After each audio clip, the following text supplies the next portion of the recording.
Disclaimer, ये video की length को देखकर ये ना सोचे कि ये वीडियो डिटेल नहीं है। ये डिटेल के साथ साथ एकदम धमाकेदार वीडियो है। क्या तुम्हें पता है सिंचन, सबसे अच्छे क्लास 12 के फिजिक्स के वीडियोस यही लोग बनाते हैं। क्या कहते हो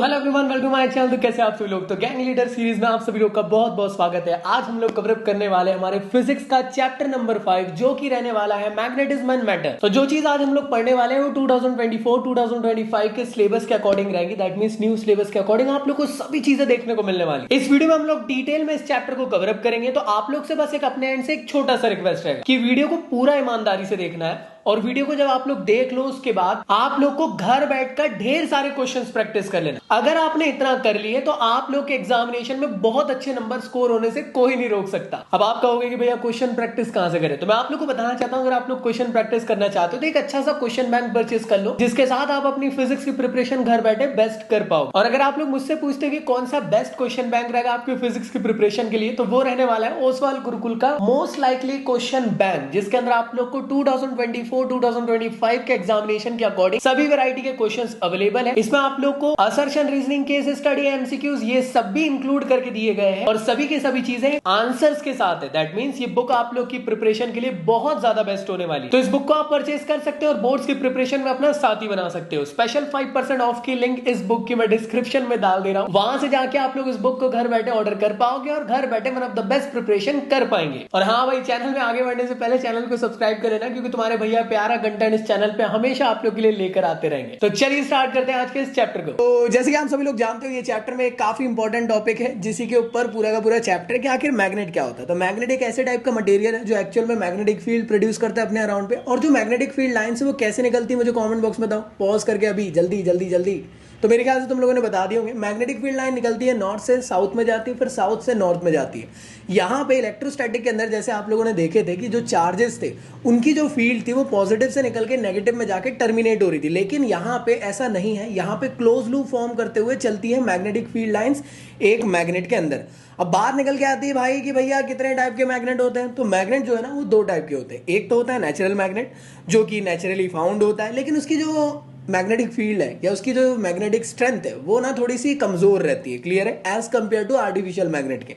और साथ ही साथ एक और चीज याद रखना कि जो नेचुरल मैग्नेट है वो आप लोग को इरेगुलर शेप और साइज के मिलते हैं। इसी के साथ साथ अगर मैं बात करता हूँ आर्टिफिशियल मैग्नेट की, तो आर्टिफिशियल मैग्नेट के बारे में मेरे ख्याल से तुम लोग को मैंने समझा चुका हूँ। चैप्टर 4 में हम लोगों ने सोलेनॉइड के ऊपर बात करे थे, याद आ रहा है, करंट कैरिंग लूप या current carrying coil behave like अ बार मैग्नेट। तो याद रखना आर्टिफिशियल मैग्नेट को बनाया इसलिए जाता है कि अगर आप लोग को स्ट्रॉन्ग मैग्नेटिक फील्ड कभी प्रोड्यूस करना है तो आप कर सकते हो। तो याद रखिएगा ये मैनमेड है, इसमें स्ट्रॉन्ग मैग्नेटिक फील्ड होती है और डिजायर शेप और साइज के आप लोग आर्टिफिशियल मैग्नेट्स बना सकते हो। तो चलिए भाई कुछ कॉमन आइडियाज के बारे में बात कर लेते हैं मैग्नेटिज्म की। तो याद रखना अर्थ खुद एक मैग्नेट की तरह बिहेव करती है। अर्थ के अंदर से भी मैग्नेटिक फील्ड लाइंस निकलती है, लेकिन डिटेल में इस टॉपिक को नहीं पढ़ना, ये सिलेबस से डिलीटेड है। इसके अलावा अगर मैं बात करता हूं कि यार बार मैग्नेट की, तो अगर मैं बार मैग्नेट को फ्रीली सस्पेंड कर दूं तो ये अपने आप अलाइंड हो जाता है नॉर्थ साउथ डायरेक्शन पे। हाँ जी, देखे होंगे ना बचपन में भी तुम लोगों ने कभी ना कभी तो करके देखे होंगे, ऐसा तो नहीं है ना यार, इतना तो हर कोई कर ही लेता है। इसके अलावा अगर मैं बात करता हूं कि बार मैग्नेट, आप सभी लोग जानते हो कि अगर मैं मैग्नेट समझो दो टाइप के मैग्नेट्स हैं, उनको अगर करीब लेकर आता हूं और उनके जो पोल्स है वो डिफरेंट डिफरेंट वाले होते, जैसे याले मैग्नेट का नॉर्थ हो गया, याले का साउथ, तो इस टाइम पे ये अट्रैक्ट हो जाएंगे। और सेम पोल्स अगर आप एक दूसरे के करीब लेकर आओगे तो ये करीब आने की कोशिश नहीं करेंगे, एक दूसरे से रिपेल हो जाएंगे। एक और चीज आप लोग ये याद रखना कि अगर आप मैग्नेट को फॉर एग्जांपल उसको आप मतलब हीट में डाल देते हो ना, ऐसे आग जल रही है उसमें मैग्नेट को फेंक दिए, या फिर एक मैग्नेट लिए उसको हथौड़े मार रहे हो आप, खूब मारे, इतना मारे कि उसको चूरा मचा दिए, तो क्या इस टाइम पे मैग्नेटिक फील्ड लाइंस के साथ क्या होता है, उसकी जो मैग्नेटिज्म है उसके साथ क्या होता है। याद रखना है हैमरिंग करने की वजह से या हीट अप करने की वजह से मैग्नेटिज्म जो है उसके अंदर का खराब हो सकता है, खत्म हो सकता है। तो ये काफी इंपॉर्टेंट है, इस चीज को आप लोग याद रखना। इसके अलावा मैं बात करूं कि यार एक काफी इंपॉर्टेंट मैग्नेट के बारे में सुने भैया, बार मैग्नेट। ये क्या होता है? बार मैग्नेट मतलब कि बार शेप का, जैसे चौको बार होती है, मिल्की बार होती है, तो वो एक बार शेप है। तो अगर मैं बार शेप के मैग्नेट को बना लेता हूं तो वो बार मैग्नेट है। आज के टाइम में काफी ज्यादा आप लोग को यार बार मैग्नेट देखने को मिलेंगे। बार मैग्नेट हो या किसी भी टाइप का मैग्नेट हो, उसके अंदर दो पोल होते हैं, नॉर्थ और साउथ। और याद रखना जो मैग्नेटिक फील्ड लाइंस होती है पोल्स में ज्यादा स्ट्रॉन्गर होती है एज कंपेयर टू उसके मिड पोर्शन के। क्लियर भाई? तो बार मैग्नेट दो शेप के आपको मिल सकते हैं, एक तो मिल्की बार शेप का मिल जाएगा जो कि सिलेंड्रिकल शेप का होता है, और एक रहेगा आप लोग का रेक्टेंगुलर शेप का। आप लोगों ने कौन से टाइप का बार मैग्नेट देखे हो, किस शेप का, मुझे कमेंट बॉक्स में जरूर बताना। इसके अलावा आपसे कोई भी पूछ सकता है कि भैया यार वो मैग्नेटिक लेंथ क्या होती है बार मैग्नेट की? अरे भाई मैग्नेटिक लेंथ वही होगी जो उसकी लेंथ है टोटल। वो कितनी होती है? वो होती है 2L। हाँ या ना? Magnetic dipole moment chapter number 4 पढ़े हैं ना हम लोगों ने।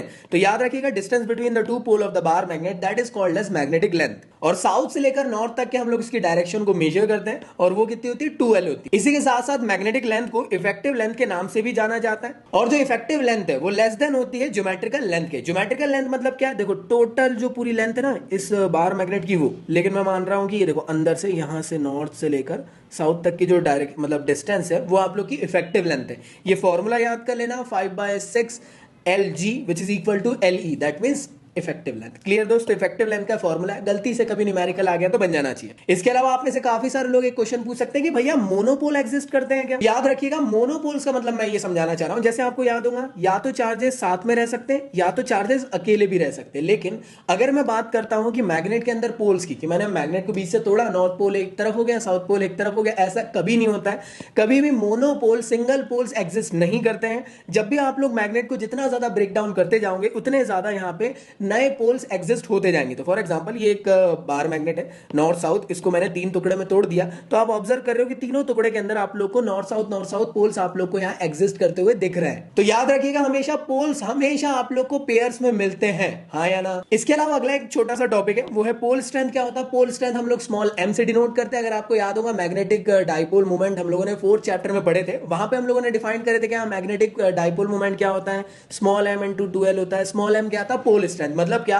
नॉर्थ पोल की या साउथ पोल की क्या स्ट्रेंथ है, मतलब उसकी मैग्नेटिक स्ट्रेंथ क्या है उसको डिफाइन करने का काम पोल स्ट्रेंथ करता है। इसकी ऐसा यूनिट आपको याद रखना है। साथ ही साथ इसको डिफाइन किया जाता है किससे? स्मॉल m से। क्लियर दोस्त? तो अगर मैं बात करता हूं नॉर्थ पोल के लिए तो उसको पॉजिटिव स्मॉल m से डिनोट करते हैं, और अगर साउथ पोल की बात की जाए तो उसको नेगेटिव स्मॉल m से डिनोट किया जाता है। इसके अलावा आप में से काफी सारे लोग कहेंगे कि भैया मैग्नेटिज्म का कॉन्सेप्ट तो यार हमें ना कहीं इलेक्ट्रोस्टैटिक जैसा दिख रहा है। बिल्कुल, जैसे कूलॉम्स लॉ था वहां पे इलेक्ट्रोस्टैटिक के लिए, क्या मैग्नेटिज्म के लिए भी है? बेशक है।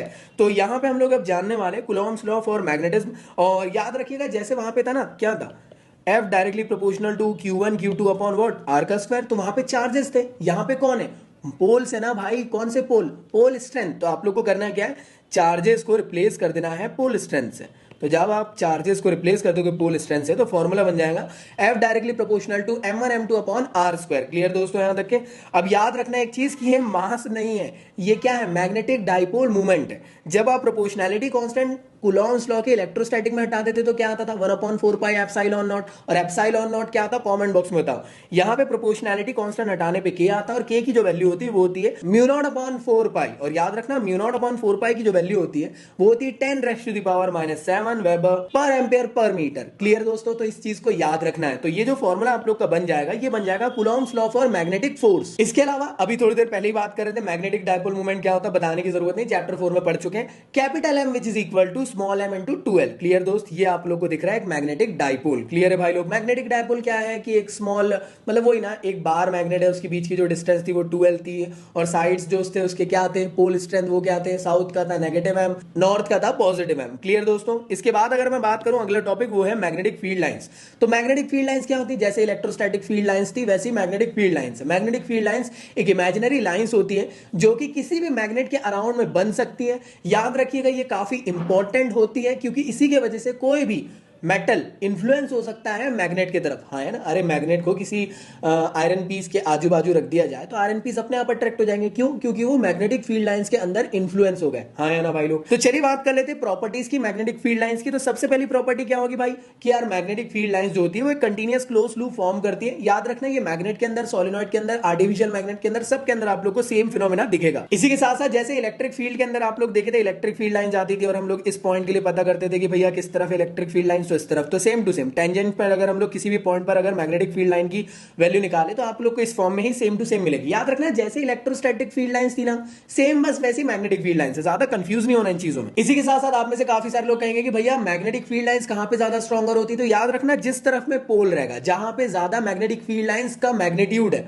वहां पे आप लोग को मैग्नेटिक फील्ड ज्यादा स्ट्रॉन्ग मिलेंगे एज कंपेयर टू जहां पे मैग्नेटिक फील्ड लाइंस ज्यादा दूर है। इस वजह से हम लोग कहते हैं कि अर्थ के अंदर भी हम देखते हैं साउथ पोल नॉर्थ पोल में मैग्नेटिक फील्ड ज्यादा हम लोग को इन्फ्लुएंस होते हुए दिखती है एज कंपेयर टू इक्वेटर के कंपैरिजन में। सेम टू सेम जैसे इलेक्ट्रिक फील्ड लाइंस थी कभी एक दूसरे को क्रॉस नहीं करती थी, सेम टू सेम यार मैग्नेटिक फील्ड लाइंस भी एक दूसरे को क्रॉस नहीं करती है, अपना एक यूनिक पोर्शन बनाते हुए आगे बढ़ती है। इसके अलावा एक काफी इंपॉर्टेंट डेरिवेशन यहां से निकल के आता है। देखो यार ये वाला चैप्टर ऐसा है कि अगर जिसको चैप्टर 1 अच्छे से बनता है वो ये वाले चैप्टर को अपने आप कर सकता है। अगर आपको याद होगा चैप्टर नंबर 1 में आप लोगों ने पढ़े थे क्या, electric field intensity due to the electric dipole along its axial and equatorial position. यहां पे क्या है, magnetic field intensity due to the magnetic dipole, बस और कुछ नहीं है।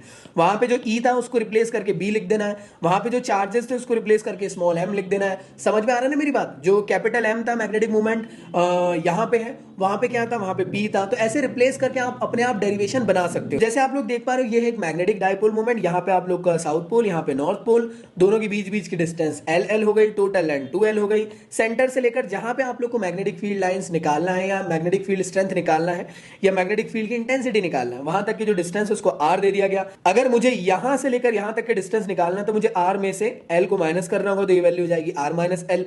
यहां से लेकर यहां तक की वैल्यू कितनी होगी, आर प्लस एल, तो आर प्लस एल हो गई, हाँ या ना। यहां पे मैग्नेटिक फील्ड लाइन कितनी होगी, देखो भाई, तो सेकंड वाले की magnetic field lines invert show करते हुए देखिए आप लोग को, और जो आप लोग को पॉजिटिव या फिर मैं कह सकता हूं नॉर्थ पोल है उसकी मैग्नेटिक फील्ड आप लोग को बाहर की तरफ इस तरीके से शो होते हुए दिखने वाली है। तो नेट मैग्नेटिक फील्ड आपको पता करना है यहाँ पे क्या होगी। बेसिक सी बात है, जैसे वहां पे था E2 माइनस E1 कर दिए थे, यहाँ पे B2 माइनस B1 करके सॉल्व करेंगे और कुछ नहीं है। आप बोलोगे भैया वहां पे इलेक्ट्रिक फील्ड थी वो थी के क्यू अपॉन आर स्क्वायर, यहाँ पे क्या है याद रखना, देखो यहाँ वहां पे क्या थी, E which is equal to K Q upon R square, यहाँ पे बनेगी what, B which is equal to K Q की जगह स्मॉल एम अपॉन आर का स्क्वायर, बाकी सब कुछ सेम टू सेम। के की वैल्यू वहां पे 1/4 पाई एप्सिलॉन नॉट थी, म्यू नॉट अपॉन 4 पाई हो जाएगी। क्लियर दोस्तों, तो चलिए भाई जैसे आप ऑब्जर्व कर पा रहे होंगे मैग्नेटिक फील्ड स्ट्रेंथ की बात करते पहले साउथ पोल के लिए, तो वो कितनी हो जाएगी, B1 which is equal to mu naught upon 4 pi M upon what, R की डिस्टेंस, मतलब क्या, देखो भाई साउथ की जो डिस्टेंस है P पॉइंट तक की वो कितनी है, वो है R+1, और नॉर्थ की वो है R-1, तो R-1 नहीं R-L और R+L। क्लियर भाई, तो यहां से आप लोग का फॉर्मूला इस तरीके से बन गया। नॉर्थ के लिए आप लोग का बन जाएगा सेम टू सेम, बस यहाँ पे आप लोग की जो वैल्यू है वो बन जाएंगी कितनी, R-L का होल स्क्वायर। क्लियर दोस्तों, तो B1 मिल गया, B2 मिल गया, नेट मैग्नेटिक फील्ड निकालना है B2 माइनस B1, तो B2 की वैल्यू रख दी, B1 की वैल्यू रख दी। तो यहां से आप लोग कॉमन निकाल सकते हो म्यू नॉट अपॉन 4 पाई और M को, तो जब आपने इनको कॉमन निकाली तो अंदर वैल्यू बची इतनी। जैसे आप ऑब्जर्व कर रहे होंगे इसको मैं क्रॉस मल्टीप्लाई करके एलसीएम ले लूंगा, तो मैंने यहाँ पे क्रॉस मल्टीप्लाई किया तो नीचे इसका इनटू हो गया, ये वाली टर्म यहाँ चली गई माइनस ये वाली टर्म यहाँ आ गई, हाँ या ना। जैसे आप ऑब्जर्व कर पा रहे होंगे नीचे में क्या होगा, ए स्क्वायर माइनस बी स्क्वायर वाला फिनोमेना लग जाएगा ना, ए माइनस बी ए प्लस बी, ए स्क्वायर माइनस बी स्क्वायर। देख लो भाई सेम वो चैप्टर 1 वाला डेरिवेशन है और कुछ भी नहीं है नए में। यहाँ पे ए प्लस बी का होल स्क्वायर, ए माइनस बी का होल स्क्वायर, जैसे देख रहे होंगे यहाँ पे आप लोग की वैल्यू लग गई है, लेकिन एक चीज मेरे से गलती हो गई तो उसको मैं सही कर रहा हूँ, एक सेकंड दे दीजिए, और ये सही भी हो गया। तो जैसे आप ऑब्जर्व कर पा रहे होंगे यहां तक के मेरे ख्याल से तुम लोग को क्लियर है, A square plus B square plus 2ab और ब्रैकेट के अंदर A square plus B square minus 2ab, हाँ है ना। जैसे ब्रैकेट ओपन करोगे तो ये माइनस हो जाएगा, ये माइनस हो जाएगा और ये वैल्यू प्लस हो जाएगी। तो ध्यान देना ये वाली वैल्यू इसके साथ कट हो जाएगी, ये वाली वैल्यू इसके साथ कट हो जाएगी, ये वाली वैल्यू 4 टाइम्स हो जाएगी। तो सेम टू सेम हुआ भी वही, ये 4 टाइम्स हो गई। सब कुछ जो ऐसे चल रहा है जैसे इलेक्ट्रोस्टैटिक के अंदर डेरिवेशन में हुआ था, कुछ भी नया नहीं है दोस्तों। याद करना वहां पे क्या था, P which is equal to Q into 2L था, हाँ है ना। यहाँ पे क्या बेसिकली यहाँ पे था capital M which is equal to small m into 2L, हाँ है ना भाई लोग, बिल्कुल सही। तो जैसे आप देख पा रहे होंगे हम लोग इस जो 4 है इसको बाइफिरिकेट कर देंगे 2 और 2 में। तो आप ऑब्जर्व करो क्या मैं इसको ऐसे फॉर्म में लिख सकता हूं, अरे भाई अगर मैं इसको इंटू करूं तो सेम वापस से ऊपर वाला ही फॉर्म बन जाएगा। तो यहां पे दिख रहा है M और 2L, इसको रिप्लेस करके मैं कैपिटल M लिख सकता हूं, तो मैंने सेम वही किया, कैपिटल M लिख दिया। इसके बाद अगर आप अच्छे से ऑब्जर्व करो तो याद होगा आप लोग को वहां पे भी मतलब कि इलेक्ट्रोस्टैटिक वाले फिनोमेना में भी हम लोगों ने समझे थे कि जो ये R की डिस्टेंस है इतनी बड़ी है एज कंपेयर टू L के कि हम लोग L को नेग्लिजिबल ले लेंगे। तो यहाँ पे भी सेम वही करने वाले। तो जैसे आप ऑब्जर्व कर पा रहे होंगे L की वैल्यू को हम लोग नेग्लिजिबल ले लेंगे, तो L की वैल्यू 0 हो जाएगी, ये हो जाएगी R की पावर 4। और जैसे आप ऑब्जर्व कर रहे हो फॉर्मूले में ऊपर एक R है, ये कट जाएगा इससे और ये 3 टाइम्स हो जाएगा और मैग्नेटिक फील्ड निकल के आ जाएगी एक्सियल के लिए कितनी, mu naught upon 4 pi 2m upon what r की पावर 3। इलेक्ट्रोस्टैटिक के लिए क्या निकल के आई थी, बस इसकी जगह पे p था और यहाँ पे 1 अपॉन 4 पाई एप्सिलॉन नॉट था और यहाँ पे e था, बाकी सब कुछ सेम टू सेम। तो चलिए भाई बात करते हैं अगले टॉपिक की, जो रहने वाला है इक्वेटोरियल पोजीशन वाला। जैसे इलेक्ट्रोस्टैटिक फील्ड में था सेम टू सेम यहाँ पे भी है, और कुछ नया नहीं है, बस यहाँ पे चीजों को बदल दिया गया। जैसे आपको याद होगा वहां पे चार्जेस रखे गए थे, नेगेटिव यहाँ पॉजिटिव यहाँ पे आप लोगों ने एक मैग्नेटिक डायपोल मूवमेंट को रख दिया और दोनों के बीच की डिस्टेंस कितनी है, l है, सॉरी 2l है, और सेपरेट करूं तो ll डिस्टेंस से मान सकते हैं। मैंने कहा कि मुझे एक्सियल डिस्टेंस के लिए पता करना। एक्सियल डिस्टेंस मतलब क्या, इस जो मैग्नेट है इसके परपेंडिकुलर वाली डिस्टेंस, समझ में आया, मतलब इस पी पॉइंट पे। अब देखो ये नॉर्थ पोल है, हाँ है ना, तो ये नॉर्थ पोल अपनी मैग्नेटिक फील्ड ऐसी लेकर जाएगा, ये साउथ पोल है तो उसकी मैग्नेटिक फील्ड अंदर की तरफ आएगी, तो नेट मैग्नेटिक फील्ड इस तरफ आप लोग को शो होने वाली। तो मैंने माना कि यहाँ पे आप लोग के जो एंगल्स फॉर्म हो रहे हैं उसका नाम थीटा थीटा है। क्लियर है भाई। बाकी यहाँ पे मैंने मान लिया यहाँ से लेकर यहाँ तक की जो डिस्टेंस है इसको आर ले लिया। अगर आप चाहो तो ये वाला साइड भी निकाल सकते हो इसका कैलकुलेट करके बाय पाइथागोरस। क्यों? क्योंकि देखो आपके पास आर की वैल्यू है, आपके पास एल की वैल्यू, तो आप लोग यहाँ से कहीं ना कहीं हाइपोटेनियस निकाल सकते हो। मेरे को इस पोर्शन के बारे में थोड़ा अच्छे से समझना है, तो जैसे कि मैंने इसको अच्छे से आप लोग को और एक्सप्लेन करके दे दिया। जैसे आप ऑब्जर्व कर रहे होंगे इस तरफ क्या है B2 है, इस तरफ क्या है B1 है। आप सभी लोग जानते हो ना कि हमें निकालना है इस एंगल पे, तो यहाँ पे ऐसा तो नहीं होगा ना यहाँ पे डायरेक्टली B1 B2 लिख दूं। बिल्कुल सही है कि नहीं, एंगल फॉर्म हो रहा है। तो याद रखिएगा हमेशा जिस तरफ एंगल नहीं बनेगा B2 के लिए उधर क्या हो जाएगा B2 sin थीटा, और जिस तरफ एंगल फॉर्म हो रहा है उस तरफ में क्या होगा B2 cos थीटा। यहाँ पे कितना होगा B1 sin थीटा और यहाँ पे कितना हो जाएगा B2 cos थीटा, हाँ या ना। तो मैं कह सकता हूं B2 cos theta B1 sin theta दोनों के दोनों रिजल्टेंट डायरेक्शन की तरफ बढ़ रहे हैं। तो यहां पे अगर आप लोग से कोई कहता है कि बताइए आखिर नेट रिजल्टेंट वैल्यू कितनी निकल रही, तो आप कहोगे 2 टाइम्स ऑफ व्हाट, तो आप लोग क्या कहोगे B2 cos theta plus B1 cos theta. तो सबसे पहले B1 B2 की वैल्यू निकाल लें, सेम वही होगी। देखो यार म्यू नॉट अपॉन 4 पाई m अपॉन r स्क्वायर मतलब जो डिस्टेंस थी। अब यहां से लेकर यहां तक की डिस्टेंस क्या थी, इसको निकालने के लिए आप लोग पाइथागोरस से निकाल सकते हो। तो पाइथागोरस के अकॉर्डिंग क्या हो जाएगा, देखो भाई r का स्क्वायर प्लस l का स्क्वायर, हाँ है ना। तो आप लोग को r की वैल्यू मतलब डिस्टेंस की वैल्यू मिल गई, हाँ है ना। तो यहाँ पे B1 के लिए इतनी हो गई, B2 के लिए भी इतनी हो गई। आप ऑब्जर्व कर रहे हो ना दोनों के लिए साइड सेम है, तो इस वजह से दोनों के लिए जो डिस्टेंस की वैल्यू वो सेम आएगी। तो B1 B2 दोनों सेम आ गए, तो मैं ये कह सकता हूँ B1 B2 जो है वो सेम है और मैं इसको B के बराबर लिख दूं, बिल्कुल सही। और एक्चुअल में नेट मैग्नेटिक फील्ड कितनी थी एक्सियल के लिए, वो थी B1 cos theta plus B2 cos theta. B1 B2 की वैल्यू जो है वो B के बराबर है, तो कितना हो जाएगा 2 times of B cos theta. तो यहाँ पे 2 times of B cos theta हो जाएगा। और cos थीटा की वैल्यू कितनी है भैया, तो चलो जान लेते हैं। जैसे देख रहे होंगे तुम लोग, मान लो यहाँ पे एंगल थीटा, हाँ है ना, मान लो यहाँ पे एंगल थीटा। अब cos थीटा की वैल्यू कितनी होती है, बेस अपॉन हाइपोटेनियस, हाँ है ना। तो देखो भाई बेस कितना है, तो बेस है आप लोग का यहाँ से लेकर यहाँ तक के वो है L, और हाइपोटेनियस कितना है भाई आप लोग का। तो हाइपोटेनियस की अगर मैं बात करूं तो हाइपोटेनियस निकल कर आएगा आप लोग का कितना, OS which is equal to, एक सेकंड भाई लोग, OS which is equal to ये हो जाएगा R का स्क्वायर प्लस L का स्क्वायर, और यहाँ पे भी स्क्वायर। तो OS की वैल्यू निकालो तो under root R square plus L square. मैं कह सकता हूँ साइड्स कितने आ गए, ये आ गए। तो मैं ये कह सकता हूँ कि cos थीटा की वैल्यू कितनी होगी, L upon under root R square plus L square. हाँ जी बिल्कुल सही। तो देखो cos थीटा की वैल्यू इतनी हो गई, इसकी वैल्यू को आप लोगों ने पुट कर दी है। साथ ही साथ B1 B2 B के बराबर है ना, मतलब दोनों एक दूसरे के बराबर है। तो आप लोग कोई भी एक ही चीज की वैल्यू ले लो, तो आपने यहाँ पे ले लिया म्यू नॉट अपॉन 4 पाई m upon r square plus L square. दोनों की वैल्यू आ चुकी है, आप अच्छे से ऑब्जर्व करें। यहाँ पे भी है r square plus L square 1 times, यहाँ पे है हाफ टाइम्स। तो ये 1 टाइम्स है और ये हाफ टाइम है, 1 टाइम पावर में और ये हाफ टाइम। तो पावर अगर मैं ऐड करता हूँ 1 प्लस हाफ तो कितना आएगा 3/2 आएगा। तो फॉर्मूला आप ऑब्जर्व कर रहे हो 3/2 हो गया। तो कितना हो गया 2 times of mu naught upon 4 pi ml upon r square plus L square की पावर 3/2। यहाँ पे अच्छे से ऑब्जर्व करना, यहाँ पे आपको दिख रहा है 2L और M क्या होता है, मैग्नेटिक डाइपोल मूवमेंट। तो उसको हम लोग रिप्लेस करके किससे रिप्लेस कर देंगे, कैपिटल M से। तो हम लोगों ने इसको कैपिटल M से रिप्लेस कर सकते हैं। आपको याद है R की वैल्यू बहुत ज्यादा बड़ी होती है एज कंपेयर टू L के, इस वजह से L स्क्वायर की वैल्यू 0 हो जाएगी, तो नीचे की L स्क्वायर की वैल्यू 0 हो गई। तो यहाँ पे ये 2 है, आप अच्छे से ऑब्जर्व करना।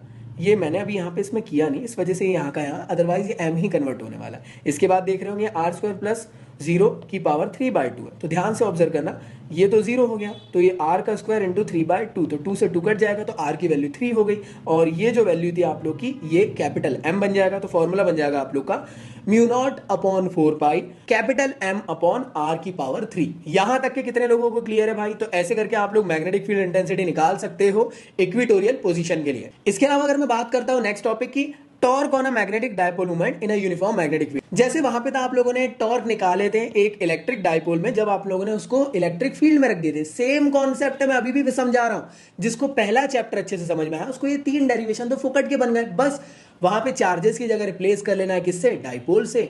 P की जगह पे रिप्लेस कर देना है कैपिटल M से, चार्ज की जगह रिप्लेस कर देना है स्मॉल m से, E की जगह रिप्लेस कर देना है B से। बाकी सब कुछ सेम टू सेम है। क्लियर भाई?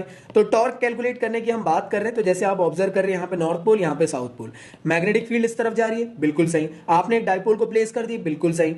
डायपोल पे फोर्स लग रहा है, कितना फोर्स लगेगा भैया? फोर्स वहां पे क्या था, वहां पे फोर्स जो था वो था QE। आप अच्छे से ऑब्जर्व करना, वहां पे था QE। यहां पे कितना होगा, F की जगह पे F ही होगा मैग्नेटिक फील्ड के लिए, लेकिन Q की जगह क्या आएगा, स्मॉल m, E की जगह क्या आएगा, B आएगा। तो कितना हो गया फोर्स, MB। तो इधर पे फोर्स कितना लग रहा है, MB। इस तरफ में कितना लग रहा है, MB। क्लियर दोस्त? ऐसा क्यों? क्योंकि ये नॉर्थ पोल है, नॉर्थ पोल की मैग्नेटिक फील्ड इस तरफ आप लोग को शो करेगी जिस तरह मैग्नेटिक फील्ड लाइन जाती है। मैग्नेटिक फील्ड लाइंस के अपोजिट में आप लोग की साउथ की फोर्स आप लोग को MB शो करेगा। क्लियर भाई लोग? टोटल डिस्टेंस कितनी L है, यहां से यहां तक की लेंथ कितनी हो गई, स्मॉल l, सॉरी मतलब L, और यहां पे L हो गई। क्लियर भाई लोग? आप में से काफी सारे लोग कहेंगे कि भैया हो क्या रहा है, एक्चुअल में यहां पे टॉर्क जनरेट हो रहा है, 2 टॉर्क। तो नेट टॉर्क निकालना पड़ेगा। टॉर्क की वैल्यू क्या होती है, फोर्स इंटू परपेंडिकुलर डिस्टेंस। तो आपके पास फोर्स है, परपेंडिकुलर डिस्टेंस क्या है ये नहीं पता। तो एक काम करते हैं, मैंने सेंटर से एक लाइन ड्रॉ किया और उसको थीटा एंगल दे दिया। क्लियर भाई लोग? अच्छे से ऑब्जर्व कर रहे होंगे तो ये लेंथ कितनी है, ये है L, ये कितना है थीटा। आपको निकालना है क्या, ये वैल्यू। कैसे निकाल सकते हैं भाई, ये परपेंडिकुलर है या हाइपोटेनियस है। तो अगर आप चाहो तो साइन थीटा की मदद से निकाल सकते हो। साइन थीटा कितना हो जाएगा, अगर अच्छे से ऑब्जर्व करो, साइन थीटा हो जाएगा आप लोग के लिए व्हाट, साइन थीटा हो जाएगा आप लोग के लिए जो साइड्स है आप लोग का, मतलब मान लो N, नामकरण देना ही भूल गया मैं, सॉरी भाई। इसका नाम दे दे, एक काम करो, क्या नाम दे दें, M दे देते। क्लियर है? M नहीं देते, Z दे देते। ठीक है भाई, Z नाम दे दिए। क्लियर भाई लोग? तो अच्छे से ऑब्जर्व करना। तो साइन थीटा की वैल्यू कितनी हो जाएगी, वो जाएगी NZ अपॉन, न्यूजीलैंड नहीं है, अपॉन व्हाट, स्मॉल l। तो L साइन थीटा बन गई आप लोग की NZ की वैल्यू। इस वजह से यहां देख रहे होंगे L साइन थीटा होगा, यहां पे भी same to same L sine theta होगा। क्लियर है भाई लोग? हाँ या ना? तो आप लोग के पास फोर्स और परपेंडिकुलर डिस्टेंस निकल गई, बाकी डेरिवेशन अपने आप सॉल्व हो जाएगा। फोर्स कितना हो रहा है नॉर्थ में, वो हो रहा है स्मॉल MB, और साउथ में भी सेम टू सेम। तो कितना टॉर्क कैलकुलेट होने वाला है उसको कैसे पता करें, तो वो होता है फोर्स इंटू परपेंडिकुलर डिस्टेंस। याद रखना नेट टॉर्क निकालना, क्योंकि एक टाउ1 इधर लगेगा, एक टाउ2 इधर लगने वाला है। क्लियर है भाई लोग? तो हम क्या करने वाले हैं, टाउ1 प्लस टाउ2। टाउ1 की वैल्यू कितनी होगी, वो हो जाएगी आप लोग की फोर्स इंटू परपेंडिकुलर डिस्टेंस, और परपेंडिकुलर डिस्टेंस कितनी है, L साइन थीटा। तो FL sine theta, FL sine theta 2 times of FL sine theta हो जाएगा। यहां पे अच्छे से ऑब्जर्व करने की कोशिश करना, फोर्स की वैल्यू आप लोगों ने रख दी कितनी, MB, स्मॉल MB। क्लियर है भाई लोग? तो अच्छे से ऑब्जर्व करना, 2 टाइम्स ऑफ LM, मतलब कन्वर्ट करेंगे इसको तो कैपिटल M बन जाएगा। समझ में आया? जिसको हम लोग कहते हैं मैग्नेटिक डायपोल मोमेंट। तो यहाँ पे मैग्नेटिक डायपोल मोमेंट आ गया, और यहाँ पे B आ गया, और यहाँ पे साइन थीटा आ गया। तो मैं ये कह सकता हूँ AB साइन थीटा कितना होता है, A क्रॉस B। तो MB साइन थीटा कितना हो जाएगा, M क्रॉस B। हाँ है ना? याद रखना इलेक्ट्रिक फील्ड में कितना आया था, अच्छे से याद करना, वहां आया था P क्रॉस E, यहाँ पे कितना है, M क्रॉस B। हाँ या ना? चलिए भाई, तो यहां से आपका ये डेरिवेशन। तो चलिए भाई बढ़ते हैं नेक्स्ट डेरिवेशन की तरफ, जिसका नाम है bar magnet as an equivalent solenoid. काफी इंपॉर्टेंट डेरिवेशन है, अच्छे से इसको समझने की कोशिश करना है। याद रखिए यहाँ पे हम लोग एक सोलेनोइड को ले रहे हैं। सोलेनोइड में आप लोग हमेशा से सोलेनोइड को ऐसा देखते हुए आए, हाँ है ना? तो हम लोगों ने वायर्स को हटा दिया और सिंपल सोलेनोइड ले लिया। क्लियर दोस्तों? हम क्या मान रहे हैं कि समझो जैसे ये आप लोग का सोलेनोइड है, तो इसके P पॉइंट पे बताओ कि इलेक्ट्रिक फील्ड कितनी, कुछ याद आया? चैप्टर 4 में पढ़े थे, एक कॉइल के P पॉइंट पर बताओ electric field, sorry magnetic field कितनी। याद है तुम लोग को? सेम टू सेम यहाँ पे भी आप लोग को क्या करना है, सोलेनोइड के P पॉइंट पे बताना है कि मैग्नेटिक फील्ड कितनी है। अब आप बोलोगे भाई ये कैसे करेंगे, तो हम एक काम कर सकते हैं, सोलेनोइड का एक छोटा सा एलिमेंटल पोर्शन ले लेते हैं। तो ये सेम टू सेम वही डेरिवेशन जैसे बन जाएगा कि भाई P पॉइंट पे बताओ कितनी मैग्नेटिक फील्ड लाइंस, हाँ है ना? तो हम लोगों ने बायो-सावर्ट लॉ के थ्रू निकाले थे ये वैल्यू, जो आई थी किसके लिए, एक कॉइल के लिए जिसके P पॉइंट के एक्सियल लेंथ पे कितनी वैल्यू आई थी। याद है आप लोग को? तो सेम टू सेम हम क्या करने वाले, इस छोटे से पोर्शन के लिए P पॉइंट पे निकालने वाले, और फिर छोटा सा एलिमेंटल पोर्शन है उसकी वैल्यू को, वैसे भी जानते हो बायो-सावर्ट लॉ में DB के लिए निकलता था, एलिमेंटल पोर्शन के लिए ही निकलता था ना। तो हम एलिमेंटल पोर्शन के लिए निकाल ले रहे P पॉइंट पे, फिर हम उसको इंटीग्रेट कर देंगे टोटल लेंथ के लिए, तो हमारे पास टोटल लेंथ के सोलेनोइड की वैल्यू निकल कर आ जाएगी। तो बेसिक कंस्ट्रक्शन समझ लेते हैं। जैसे कि आप देख पा रहे हो सोलेनोइड की टोटल लेंथ है 2L, और अगर मैं बात करता हूं कि मैं इसको कट आउट कर देता हूं इक्वल लेंथ से, तो यहां से यहां तक की लेंथ कितनी हो जाएगी, L लेंथ हो जाएगी। मैंने माना कि सोलेनोइड का जो रेडियस है वो है स्मॉल a, और जो एलिमेंटल पोर्शन है उसका नाम क्या है, dx। क्लियर दोस्तों? सेंटर से लेकर एलिमेंटल पोर्शन तक की जो डिस्टेंस डिस्टेंस है उसको मैंने दे दिया x, सेंटर से लेकर जहां तक के p पॉइंट तक के आपको वैल्यू निकालना है उसका नाम दे दिया r। अगर आपसे कोई कहता है कि एलिमेंटल पोर्शन से लेकर आपको बताना है p तक की वैल्यू कितनी है, तो आप क्या बोलोगे? देखो r में से अगर मैं x को माइनस कर दूं तो मेरी वैल्यू निकल जाएगी। हाँ या ना, चेक करके कोशिश कर लो एक बार। देखो यहां से लेकर यहां तक कि r था, तो अगर मैं x माइनस कर दूं तो एलिमेंटल पोर्शन से वैल्यू निकल जाएगी। हाँ जी, समझ में आया? तो ये वाला फॉर्मूला तो इसके लिए था, अच्छे से ऑब्जर्व करना।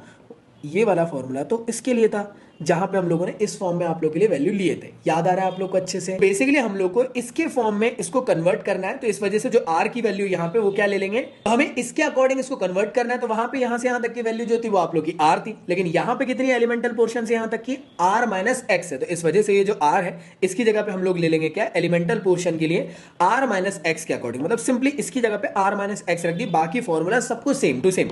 ये फॉर्मूला कहां से निकल गया है? बायो-सावर्ट लॉ की दूसरी एप्लीकेशन। तो मेरे ख्याल से तुम लोग को यहां तक की चीजें क्लियर है। याद होगा तुम लोग को कि जो r की वैल्यू है x के कंपैरिजन में बहुत बड़ी है, और साथ ही साथ r की वैल्यू a के कंपैरिजन में बहुत ज्यादा बड़ी है। तो a और x दोनों को जीरो ले लिया जाएगा। तो देखो a और x दोनों को यहां पे जीरो ले लिया गया, बाकी सबको सेम टू सेम। देखो यहां से ये r का स्क्वायर हो जाएगा क्योंकि ये इसकी वैल्यू है ना, फिर इसके बाद आगे कहानी बनने वाली, चलिए देखते हैं। तो नीचे में बचा क्या है? नीचे में सिर्फ r का स्क्वायर की पावर 3/2 बचा है, बाकी सबको सेम टू सेम।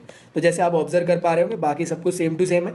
r की पावर 2 इंटू 3/2 बचा, तो 2 से 2 कट गया, तो फॉर्मूला आप लोग का ये कन्वर्ट हो गया। ये जो फॉर्मूला है इसमें अगर आप अच्छे से ऑब्जर्व करो तो नंबर ऑफ टर्न्स है, यहाँ पे n है। अगर मैं चाहूं तो n की वैल्यू निकाल सकता हूं स्मॉल n, देखो n की वैल्यू निकाल सकता हूं स्मॉल n, l निकाल सकता हूं। क्या मैं n की वैल्यू को l/l बना सकता हूं? और l क्या था? एलिमेंटल पोर्शन लेंथ क्या थी? dx थी, इस वजह से मुझे यहां पे लेंथ लेना पड़ा dx। तो स्मॉल n की वैल्यू आ गई कैपिटल N अपॉन dx। तो मैंने क्या करा, बेसिकली n की जगह पर रिप्लेस किया स्मॉल n dx से, तो बाकी सब कुछ सेम टू सेम। अभी मैंने कहा था, मैंने क्या करा, एलिमेंटल पोर्शन के लिए एक्चुअल में p पॉइंट पर वैल्यू कितनी आ रही वो निकाल लिया। अब मैं क्या करूंगा, पूरी टोटल लेंथ के लिए उसको इंटीग्रेट कर दूंगा। तो मैंने बोथ साइड इसको इंटीग्रेट करा, यहाँ पे 0 से b के लिए और यहाँ पे 0 से लेकर 2l, मतलब टोटल लेंथ के लिए सोलेनॉइड की। तो dx बस अंदर रहेगा, बाकी सब बाहर हो जाएगा। देख लो भाई, बाकी सब बाहर, dx अंदर। dx के साथ इंटीग्रेट होगा तो कितना होगा, वो हो जाएगा x, फिर अपर लिमिट 2l, तो इस वजह से यहाँ पे लिखा हुआ है 2l माइनस 0, तो यहाँ पे डायरेक्टली 2l आ जाएगा। तो ये वैल्यू आप लोग की निकल के आने वाली है। इसमें हम लोग थोड़ा सा चालाकी करने वाले हैं चालाक ब्रो, पाई से इंटू पाई से डिवाइड कर दिया। ऐसा क्यों कर रहे हैं? देखो ध्यान से देखना, ये क्या है, a का स्क्वायर मतलब क्या, रेडियस का स्क्वायर। अगर मैं पाई और रेडियस का स्क्वायर रख दूं तो क्या हो जाएगा, एरिया हो जाएगा। इस वजह से मैं इसको कर रहा हूं। तो नीचे एक्स्ट्रा पाई जो था वो नीचे आ गया और ये इसके साथ हो गया, तो ये कन्वर्ट हो गया, क्या बन गया, ए बन गया। इसके साथ साथ तुम लोग एक चीज ऑब्जर्व कर रहे हो, टोटल सोलेनॉइड के लिए नंबर ऑफ टर्न्स की वैल्यू क्या आएगी? देखो नंबर ऑफ टर्न्स होता है स्मॉल n इंटू एल, हाँ या ना? तो m which is equal to कितना हो जाएगा, small n into total length कितनी है सोलेनॉइड की, वो है 2l। तो इसको मैं रिप्लेस कर सकता हूं 2l और स्मॉल n से, तो ये n आ गया। आप बोलोगे भैया ऊपर भी तो ये किया गया था, ये एलिमेंटल पोर्शन के लिए था, ये सोलेनॉइड की टोटल लेंथ के लिए, टोटल सोलेनॉइड के अंदर नंबर ऑफ टर्न्स कितने। तो हम लोगों ने स्मॉल n इंटू 2l से इसको रिप्लेस करे तो कैपिटल n बन गया। फॉर्मूला क्या बना, वो बना mu naught n i a upon 2r की पावर 3 पाई। समझ में आया दोस्तों? यहां पे अगर अच्छे से ऑब्जर्व करो तो magnetic movement chapter 4 i a होता था, n नंबर ऑफ टर्न के लिए n i a होता था, तो इसको कन्वर्ट करके मैंने m लिख दिया। बाकी सबको सेम टू सेम आप लोग को दिख रहा है। और इस फॉर्मूले को चाहो तो ऐसा भी लिख सकते हो, 2 से इंटू 2 से डिवाइड करके। बाकी आप लोग का मेरे ख्याल से यहां तक की चीजें समझ में आ गई होंगी। डेरिवेशन बहुत इंपॉर्टेंट है, मैं अभी समझा रहा हूं आप लोग को। यहां पे एलिमेंटल पोर्शन के लिए लेना है, जो बायो-सावर्ट लॉ की दूसरी एप्लीकेशन था, वहां पे हम लोगों ने ये वैल्यू को r लिए थे, यहां पे इस वैल्यू को r माइनस एक्स लिए, इस वजह से r की जगह पे r माइनस एक्स रखा गया। बाकी यहां पे छोटी मोटी चीजें रखी गई a और x को 0 लिया गया, थोड़ा सा यहाँ पे मैथमेटिक्स की गई और बाकी यहाँ पे डेरिवेशन अपने आप सॉल्व हुआ। तो चलिए भाई अगले टॉपिक की तरफ बढ़ते हैं, जो है magnetic property of the material. काफी ज्यादा इंपॉर्टेंट है, एग्जाम में आप लोग को आ सकता है। तो सबसे पहला है मैग्नेटिक इंटेंसिटी, जिसको कैपिटल H से डिनोट किया जाता है। तो अगर आपसे कोई भी कहता है कि मैग्नेटिक इंटेंसिटी क्या होती है, तो आप ये कहोगे कि यार मैग्नेटिक फील्ड की क्या कैपेसिटी है कि वो किसी भी मटेरियल को मैग्नेटाइज कर सकता है। तो जब भी आप लोग को उसको मेजर करना है तो उसको आप लोग मैग्नेटिक इंटेंसिटी से मेजर कर सकते हो, ये टर्मिनोलॉजी से आप लोग समझ सकते हो। तो यहां पे अगर मैं बात करता हूं मैग्नेटिक इंटेंसिटी की, तो मैग्नेटिक इंटेंसिटी क्या होती है, that is the ratio of magnetic field to the permeability. तो ये फॉर्मूला याद रख लेना, इसका ऐसा यूनिट याद रख लेना, काफी ज्यादा इंपॉर्टेंट है। मैग्नेटिक इंटेंसिटी को मैग्नेटाइजिंग फोर्स या फिर मैग्नेटिक फील्ड स्ट्रेंथ से भी डिनोट किया जाता है या जाना जाता है। तो इस चीज को आप लोग को याद रखना है। तो इंटेंसिटी ऑफ मैग्नेटाइजेशन का कॉन्सेप्ट ऐसा है कि यार कोई भी इंडिविजुअल जो आपने सब्सटेंस लिए थे जिसको आप मैग्नेटाइज कर रहे हो कि आखिर वो किस हद तक के मैग्नेटाइज हो सकता है, उसके बारे में समझाता है इंटेंसिटी ऑफ मैग्नेटाइजेशन। और याद रखना मैग्नेटिक इंटेंसिटी ये था कि मैग्नेटिक फील्ड कितना ज्यादा सब्सटेंस को मैग्नेटाइज कर सकता है, किस हद तक के, कितनी कैपेसिटी है उसकी, किसकी मैग्नेटिक फील्ड की किसी सब्सटेंस को मैग्नेटाइज करने की। और ये है कि मैग्नेटाइज मटेरियल कितने हद तक के खुद से मैग्नेटाइज हो सकता है, वो आप लोग को समझाता है इंटेंसिटी ऑफ मैग्नेटाइजेशन, जिसको हम लोग आई से डिनोट करते हैं। कंफ्यूजन बहुत होता है दो टॉपिक में, इसलिए मैं अच्छे से समझा रहा हूं। और ये क्या होता है, that is the ratio of net magnetic movement to its unit volume. इसको डिनोट किया जाता है आई से, और इसकी एसआई यूनिट आपको याद रखनी काफी ज्यादा इंपॉर्टेंट है। इसके बाद अगर मैं बात करूं वो है मैग्नेटिक इंडक्शन। तो आखिर ये होता क्या है, it is defined as the number of magnetic field lines of induction crossing per unit area normally through the magnetic substance, that is called as magnetic induction. इसका फॉर्मूला इंपॉर्टेंट है, इसको आप लोग याद रख लेना। जो डायरेक्ट फॉर्मूला निकलता है वो आप लोग याद रख लो, ज्यादा बेनिफिशियल आप लोग के लिए रहेगा। वो है B which is equal to mu naught H plus I. और इसकी एसआई यूनिट याद रख लेना। मैग्नेटिक इंडक्शन को मैग्नेटिक फ्लक्स डेंसिटी या सिंपल मैग्नेटिक फील्ड भी कहा जाता है। इसके बाद आता है मैग्नेटिक ससेप्टिबिलिटी। आखिर क्या होता है, तो आखिर मैग्नेटिक ससेप्टिबिलिटी होता क्या है, बेसिकली यार ये मेजर करता है कि कितना इजीली कोई भी सब्सटेंस मैग्नेटाइज हो सकता है मैग्नेटाइजिंग फील्ड के वजह से। और ये होता क्या है, that is the ratio of intensity of magnetization to its magnetic intensity. इसको याद रखना है, इसको साई से डिनोट किया जाता है। इसके बाद अगला है मैग्नेटिक परमिएबिलिटी, यहां गलत लिखा, परमिएबिलिटी है। क्लियर दोस्तों, मैग्नेटिक परमिएबिलिटी सेम वैसी होती जैसे इलेक्ट्रिक परमिटिविटी थी। वो क्या करती थी, एक्चुअल में चार्जेस के बीच के इंटरेक्शन को इन्फ्लुएंस करती थी। सेम टू सेम ये क्या करेगी, दोनों पोल्स के बीच के इंटरेक्शन को इन्फ्लुएंस करेगी। और होती क्या है, बी अपॉन एच होती है। और रिलेटिव परमिएबिलिटी होती है म्यू अपॉन म्यू नॉट। और जो म्यू यहां पे लिखा है ये एक्चुअल में किसी मीडियम की परमिएबिलिटी की बात हो रही है। इसके अलावा क्या रिलेशन होता है परमिएबिलिटी और मैग्नेटिक ससेप्टिबिलिटी के बीच में, तो ये फॉर्मूला याद रख लेना। वो होता है mu R which is equal to 1 plus susceptibility, मतलब साई एम। तो जितने भी अभी टॉपिक आपको समझाया, देखो एक एक नंबर के डेफिनेशन के पॉइंट ऑफ व्यू को याद करके जाना, इनके फॉर्मुलेज रट लेना, चाहे आप लोग को कुछ भी हो जाए ये फॉर्मुलेज बनने चाहिए। क्लियर दोस्तों, इसलिए मैंने इसको ज्यादा डिटेल में नहीं समझाया, इसको कोई डिटेल में नहीं पूछेगा आप लोग से। बेसिक फॉर्म में इनकी डेफिनेशन याद होनी चाहिए। और अगर डेफिनेशन तुमको नहीं भी याद है तो थोड़ा दिमाग लगाओ, लॉजिक से यूज करो। फॉर्मुला याद है तो फॉर्मुले को तुम अपने आप बना सकते हो डेफिनेशन कि भाई आई अपॉन एच याद है तो आई मतलब होता है intensity of magnetization, ratio of intensity of magnetization to the magnetic intensity. ऐसे करके भी डेफिनेशन अपने आप याद हो जाएगी। चलिए बढ़ते हैं नेक्स्ट टॉपिक की तरफ, जिनका नाम है मैग्नेटिक प्रॉपर्टीज ऑफ मटेरियल। काफी इंपॉर्टेंट टॉपिक है। तीन टाइप के हम लोग सब्सटेंस के बारे में पढ़ने वाले हैं, मटेरियल के बारे में पढ़ने वाले हैं। सबसे पहले देखेंगे कि डायमैग्नेटिक सब्सटेंस क्या होता है, दूसरा देखेंगे पैरामैग्नेटिक सब्सटेंस क्या होता है, और तीसरा देखेंगे फेरोमैग्नेटिक सब्सटेंस क्या होता है। देखो मैंने इसको तीनों को कंपैरिजन में लेकर आया हूं, एग्जाम में हो सकता है तीनों कंपैरिजन में पूछ ले, तो एटलीस्ट 4 से 5 पॉइंट भी याद रहेंगे तो अच्छे से समझ में आ जाएगा। तो डायमैग्नेटिक सब्सटेंस एक ऐसे टाइप का सब्सटेंस होता है जब कभी आप लोग इसको मैग्नेटिक फील्ड के अंदर रखते हो तो ये भागने की कोशिश करता है उससे, मतलब क्या, रिपेल होने की कोशिश करता है, मतलब कि ये पसंद नहीं करता हूं, ऐसी समझ लो। हाँ है ना। पैरामैग्नेटिक सब्सटेंस ऐसे टाइप का सब्सटेंस है, ये ना फूफा जी की तरह खाना भी है लेकिन मना भी करना है। मतलब क्या, वीकली मैग्नेटाइज है, मतलब ठीक है अगर मैग्नेटिक फील्ड में रख दिए तो हो जाएंगे मैग्नेटाइज, लेकिन वीकली।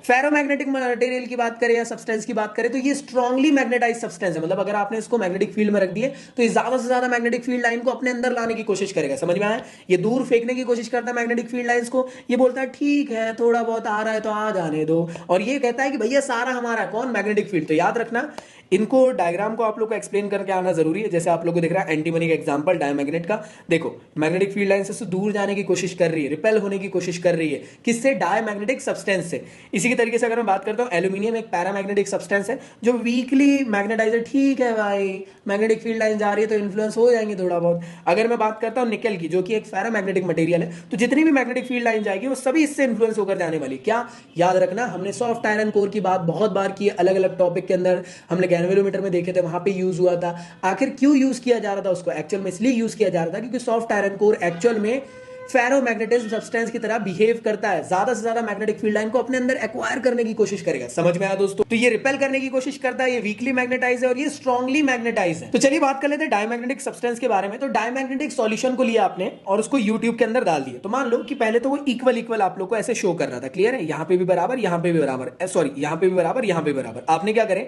इस यूट्यूब के बाहर पे पोल्स को रख दिए नॉर्थ साउथ, तो यहाँ पे क्या हुई, मैग्नेटिक फील्ड बन गई। मैग्नेटिक फील्ड बनने की वजह से क्या हुआ, मैग्नेटिक फील्ड को तो एक्चुअल में डायमैग्नेटिक सब्सटेंस रिपेल करने की कोशिश करेगा। तो इस वजह से होगा क्या, ये लोअर होने की मतलब यहां से भागने की कोशिश करेगा। देखो पहले यहां तक के भरा हुआ था, तो ये धीरे धीरे नीचे जाएगा और देख रहे होंगे आप लोग यहां से ये धीरे धीरे नीचे चला गया और उसका लेवल बढ़ गया। इससे ये समझ में आया कि एक्चुअल में डायमैग्नेटिक मटेरियल जो है रिपेल करने की कोशिश करता है। इसके अलावा मैंने पैरामैग्नेटिक सॉल्यूशन को यार यूट्यूब के अंदर रखने की कोशिश किया, तो देखो नॉर्थ और साउथ मैग्नेटिक फील्ड लगाया। मैग्नेटिक फील्ड लगाने के बाद हुआ क्या, याद होगा आप लोग को, पैरामैग्नेटिक सब्सटेंस कहता है ठीक है हो जाएंगे। तो इस वजह से क्या हुआ, पहले ये बराबर में था, फिर यहां पे हुआ क्या, इसका जो लेवल है ये राइज होने लग गया। क्यों, क्योंकि एक्चुअल में ये अट्रैक्ट होने की कोशिश करता है, वीकली लेकिन करता है। लेकिन अगर मैं बात करूं फेरोमैग्नेटिक मटेरियल की, तो इसका कोई मतलब लिक्विड सब्सटेंस नहीं है, लेकिन ये सबसे ज्यादा स्ट्रांगली मैग्नेटाइज है। इसी के साथ साथ अगर मैं किसी भी डायमैग्नेटिक मटेरियल को मैग्नेटिक फील्ड में रख देता हूं, तो ये अपने आप ना इसके परपेंडिकुलर में अलाइंड हो जाएगी। ये मैग्नेटिक फील्ड के साथ जाना ही नहीं चाहता है। समझ में आया। पैरामैग्नेटिक के अकॉर्डिंग मैं बात करूं कि पैरामैग्नेटिक रॉड को मैंने मैग्नेटिक फील्ड में रख दिया, तो ये अपने आप अलाइंड हो जाएगा टुवर्ड्स द मैग्नेटिक फील्ड। और अगर मैं बात करता हूं फेरोमैग्नेटिक मटेरियल की, तो ये स्ट्रांगली अलाइंड हो जाएगा किसके अकॉर्डिंग, मैग्नेटिक फील्ड के अकॉर्डिंग। अगर मैं बात करूं डायमैग्नेटिक सब्सटेंस की, तो डायमैग्नेटिक सब्सटेंस जो होता है एक किस्म से वो एक्चुअल में अट्रैक्ट होता है टुवर्ड द वीक फील्ड की तरफ। मैं ये कह सकता हूं कि एक्चुअल में मूव करता है स्ट्रांग टू वीक फील्ड की तरफ। इसके अलावा अगर मैं बात करूं पैरामैग्नेटिक सब्सटेंस की, तो ये एक्चुअल में वीक टू स्ट्रांग की तरफ मूव करने की कोशिश करता है, लेकिन स्लोली, है ना, ठीक है हो जाएंगे मैग्नेटाइज। और ये कैसा है, ये स्ट्रांगली। तो फेरोमैग्नेटिक सब्सटेंस जो है एक्चुअल में वीक टू स्ट्रांग की तरफ रैपिडली मूव करता है। क्लियर दोस्तों। डायमैग्नेटिक सब्सटेंस में परमिएबिलिटी जो है 1 से स्मॉल होती है, पैरामैग्नेटिक में परमिएबिलिटी 1 से बड़ी होती है। और याद रखिएगा परमिएबिलिटी की बात करता हूं अगर मैं फेरोमैग्नेटिक सब्सटेंस की, तो वो 1 से बहुत ज्यादा होती है। इसी के साथ साथ यहाँ पे ससेप्टिबिलिटी की वैल्यू नेगेटिव मिलती है और स्मॉल मिलती है। और साथ में ये टेम्परेचर इंडिपेंडेंट होता है। कौन, डायमैग्नेटिक सब्सटेंस। काफी इंपॉर्टेंट है ये। हो सकता है ये टेम्परेचर डिपेंडेंस के बारे में क्वेश्चन पूछ ले, तो याद रखना ये इंडिपेंडेंट होता है, ससेप्टिबिलिटी में ये स्मॉल होता है और नेगेटिव वैल्यू मिलती है। अगर मैं पैरामैग्नेटिक मटेरियल की बात करता हूं, तो ये स्मॉल और पॉजिटिव वैल्यू आपकी मिलेगी ससेप्टिबिलिटी की। और एक्चुअल में ससेप्टिबिलिटी यहाँ पे टेम्परेचर के इनवर्सली प्रोपोर्शनल होती है। ये वाला फॉर्मूला याद रखना, क्यूरीज लॉ के अकॉर्डिंग है। इसके अलावा अगर मैं बात करता हूं फेरोमैग्नेटिक मटेरियल की, तो यहां पे ससेप्टिबिलिटी बहुत ज्यादा लार्ज मिलती है और वैल्यू हमेशा पॉजिटिव मिलेगी। क्यूरी वेसिस लॉ के अकॉर्डिंग जो ससेप्टिबिलिटी की वैल्यू है वो होती है 1/T - TC। और TC क्या है, क्यूरीज टेम्परेचर। तो याद रखना क्यूरीज टेम्परेचर में जो फेरोमैग्नेटिक मटेरियल है वो एक्चुअल में पैरामैग्नेटिक मटेरियल में कन्वर्ट हो जाता है। तो बेसिकली ये वाले पॉइंट में भी ये चीज समझाई जा रही है कि बाउल के अंदर मैंने क्या करा है, डायमैग्नेटिक लिक्विड को फिल कर दिया और उसके नीचे मैंने मैग्नेट लगा दिया। तो अपने आप देख रहे हो डायमैग्नेटिक मटेरियल जो है ये लिक्विड जो है भागने की कोशिश कर रहा है, किससे, पोल से। क्योंकि वो वीकली मैग्नेटाइज है। यहाँ पे आप ऑब्जर्व कर रहे हो तो देखो यहाँ पे मैंने लिक्विड को डाल दिया तो इसका शेप चेंज हो गया। ये बार मैग्नेट मतलब मैग्नेट्स की तरफ जाने की कोशिश कर रहा है, पोल्स की तरफ जाने की कोशिश कर रहा है। ऐसा क्यों हो रहा है, क्योंकि हम जानते हैं कि यार ये वीकली मैग्नेटाइज तो है तो एटलीस्ट ये तो कुछ भी नहीं है। और फेरोमैग्नेटिक मटेरियल के अंदर कोई लिक्विड वाला केस दिखेगा नहीं। क्लियर भाई लोग। वही मैंने समझाया था, मैग्नेटिक फील्ड लाइंस यहाँ पे बहुत ज्यादा दूर जाने की कोशिश करेगी डायमैग्नेटिक सब्सटेंस की तरफ, यहाँ पे एटलीस्ट थोड़ी बहुत क्लोजर आने की कोशिश करेगी और यहाँ पे एकदम घुसी जाएगी उसके अंदर, जैसे डायग्राम में दिखा। क्लियर भाई। इसके अलावा रिजल्टेंट मैग्नेटिक मूवमेंट यहाँ पे आप लोग को डायमैग्नेटिक में 0 मिलता है। इसके अलावा पैरामैग्नेटिक मटेरियल के अंदर परमानेंट मैग्नेटिक मूवमेंट की वैल्यू मिलती है आपको। और साथ ही साथ अगर मैं बात करूं फेरोमैग्नेटिक मटेरियल की, तो इसके अंदर भी आप लोग को परमानेंट मैग्नेटिक मूवमेंट की वैल्यू मिलती है। तो यहां से आप लोग का ये टॉपिक कंप्लीट होता है। सो आई होप आप लोगों को ये वीडियो अच्छा लगा होगा और आप लोगों ने सभी चीजों को अच्छे से कवर अप कर लिए होंगे। बस आप लोग से रिक्वेस्ट है कि पूरे चैप्टर्स को एक बार अच्छे से रिवाइज भी कर लेना हमारे प्रीमियम नोट्स से। जो प्रीमियम नोट्स है उसमें स्पेशल ऑफर चल रहा है, तो अगर आप चाहो तो उसको डाउनलोड कर सकते हैं। डिस्क्रिप्शन में प्रीमियम नोट्स की लिंक आपको मिल जाएगी, जिसमें आप लोग को मेरे प्यारे नोट्स पीडीएफ फॉर्म में मिलने वाले, उसको आप डाउनलोड करके प्रिंट आउट करवा लेना। कहां से डाउनलोड करना है, तो आप लोग मेरे प्लेटफॉर्म की वेबसाइट या फिर एप्लीकेशन डाउनलोड कर सकते हो। दोनों की लिंक डिस्क्रिप्शन में मिल जाएगी। वहां से जाके आप लोग सीमलेस डाउनलोड कर पाएंगे, घर बैठे आप लोग रिवाइज कर पाएंगे। तो मिलता हूं नेक्स्ट वीडियो में, जब तक के लिए गुड बाय।